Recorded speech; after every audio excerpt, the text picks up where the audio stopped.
Inihayag ni dating Pangulong Rodrigo Duterte nitong linggo, June 30, na wala na umano itong planong tumakbo pa sa politika. Ayon sa dating Pangulo, matanda na siya para tumakbo pa sa darating na eleksyon.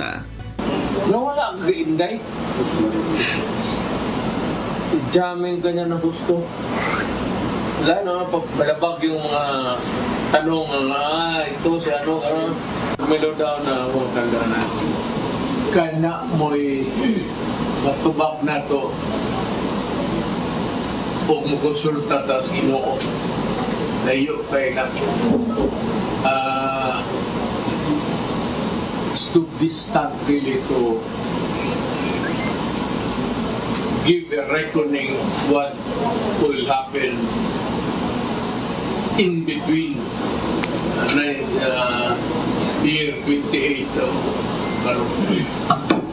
anything goes na, di ba? Di tao tanong kaya Diyos ray dewa. Sinabi rin ng dating Pangulo sa isang press conference kahapon sa Tacloban City na walang jurisdiksyon ang International Criminal Court o ICC sa ating bansa kaugnay ng war on drugs ng kanyang administrasyon.